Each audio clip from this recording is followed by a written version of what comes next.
Coach Joel coming to you from sunny Southern California on a hot Orange County day here on the court for some lunchtime practice.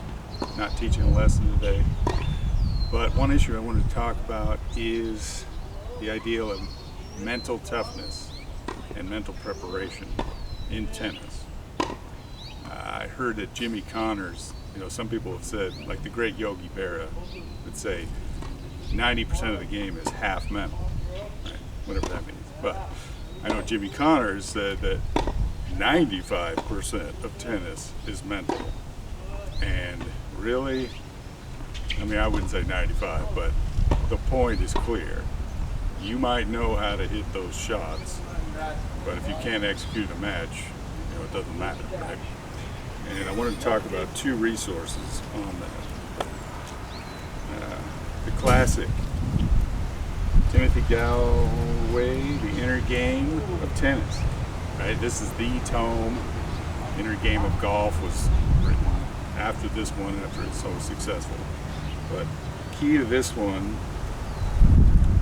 I haven't read it for about 10 years, so I could certainly use a refresher. But as you can see, heavily underlined.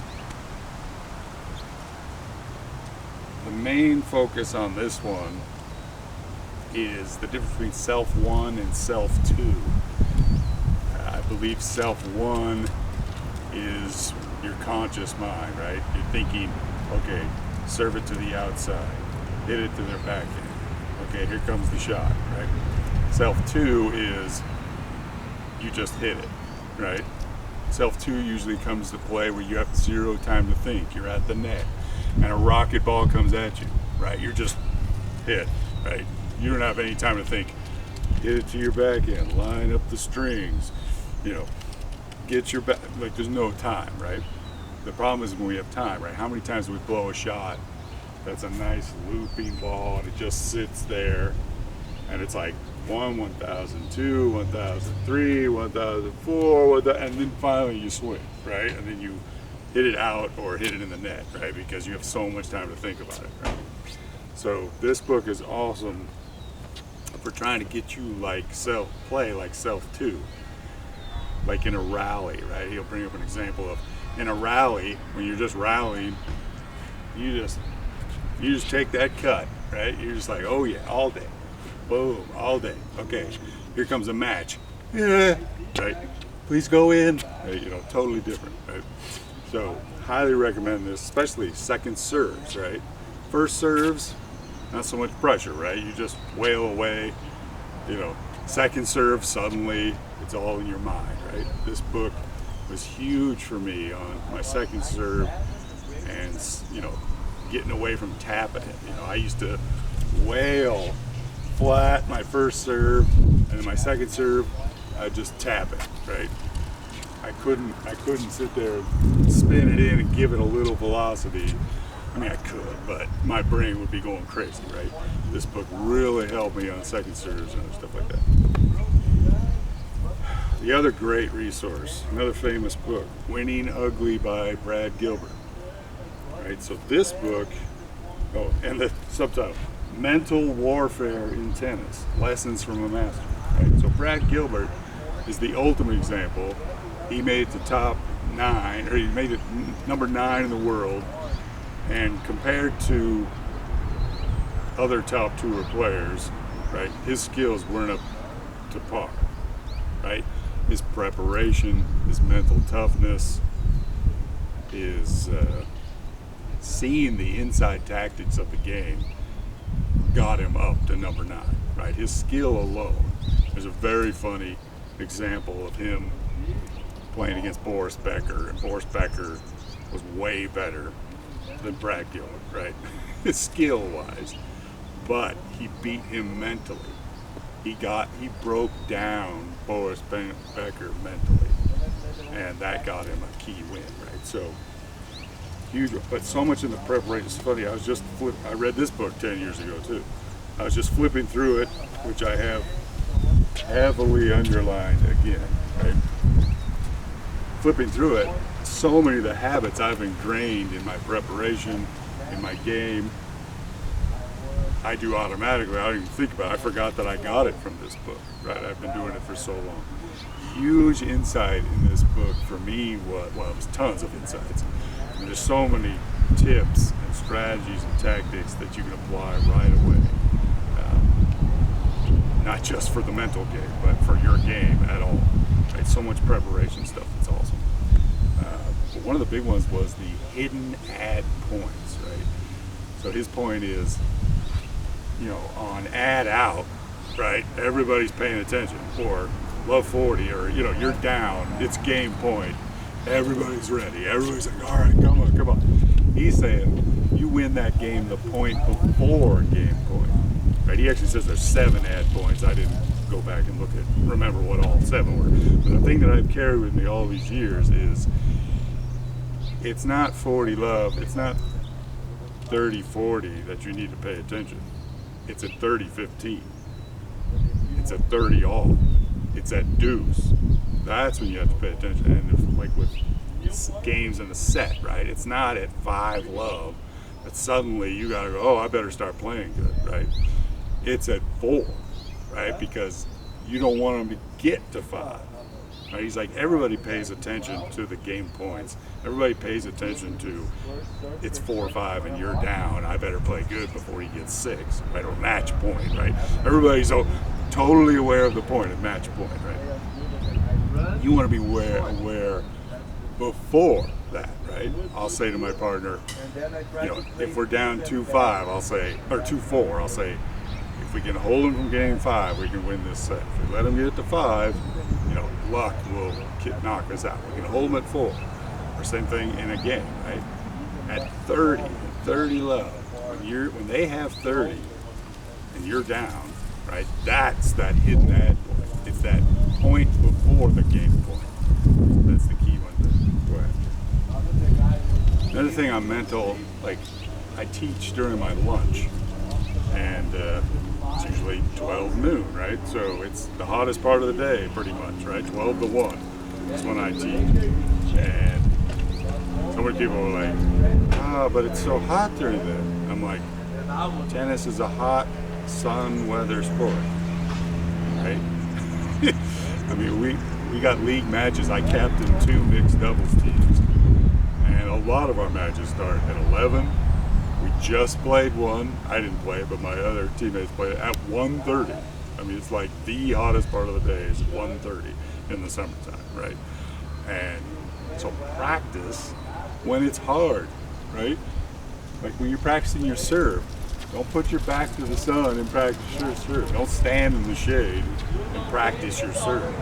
Practice it when it's tough, right? Face the sun. Throw that toss up right in the sun and work on it, because that's when you're going to need it the most. Perfect condition tennis, like when does that happen? 10% of the match? Less than that? Where everything's perfect. There's no wind, there's no sun, it's perfectly cloudy, it's shady. I mean, if you play indoors, I guess it's only perfect, but that's not the Southern California reality, that's for sure. So make it tough, right? Play against really good players. Like, I have one guy on my team, I'm a pretty good server. He kills his serve and hits huge balls, right? When I play somebody else, everybody else is slow. I'm like, oh, I got lots of time to swing, right? And, just relaxing. Another point, when I get to the net, I'll sit there, the guy's like right in front of me, and I won't be like, oh, like, here it comes, right? I'll just be like, okay, I know it's coming, just relax. They might shank it. They might give me a soft ball, and then, boom, I'm either getting, or worse, they go up for it, they shank it, or they barely hit it, but you thought they were going to cream you, right? So instead of doing this, right, I'll just be like, all right, where's it going to go? And then they shake it, and it drops right in front of me. Boom, I can get a great shot on them, and they thought they had the point one, right? So that's another mental thing, just staying relaxed. Don't get like crazy. Don't get super tight. Take that deep breath when you're feeling the tension, the tightness come up. But anyway, these 2 books, awesome. Can't think of what else. Yeah, make conditions tough. Now, one tip, don't make hard on yourself. Is So wear sunblock, bring tons of water. What do I bring? I bring like 100 ounces. I have like what do I have, like a 60 and a 32 ounce.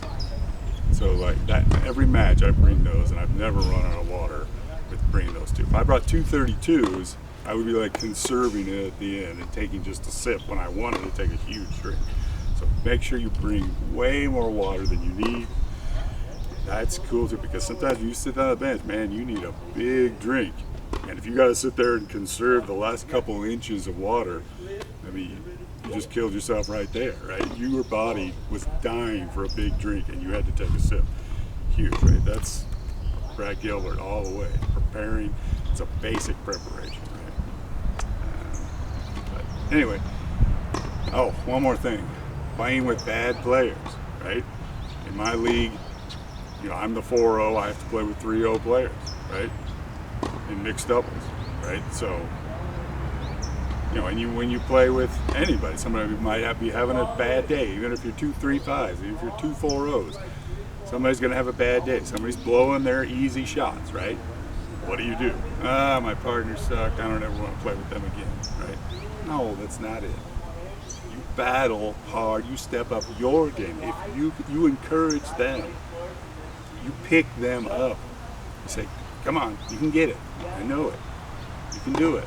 And then you got to assert yourself too. I mean, especially mixed doubles. I mean, I was just playing a match where the other side was hitting 100% of the balls practically at my partner, right?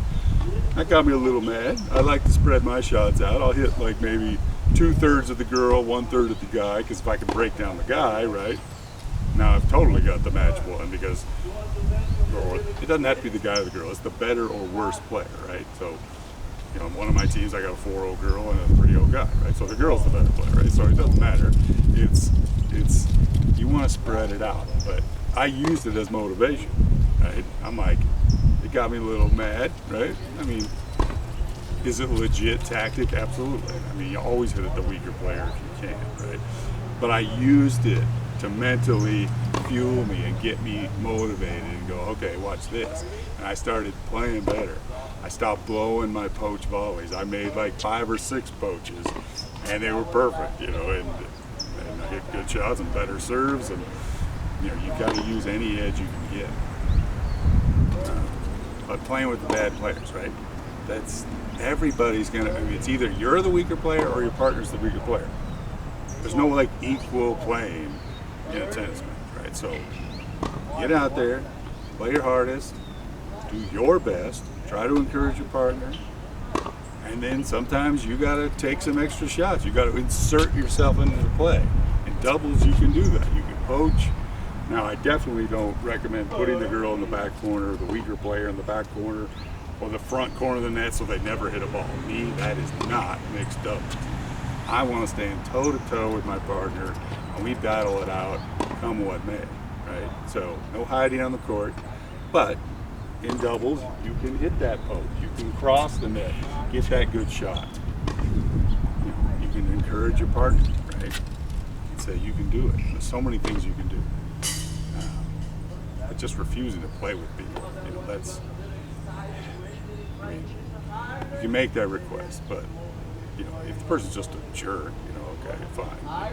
I don't want to play with them either. But if they're just struggling or they're not as good as you, hello, you know, I'm a 4-0. Most of the population of America is not as good as me, right? If I only play with people as good as me, I never get to play tennis, right? So I'm always playing with 3-5s or 3-0s, right? I mean, it's a joy to play with somebody as good as me or better, you know, but that doesn't happen to me. Anyway, this is Coach Joel, or Captain, as you might know.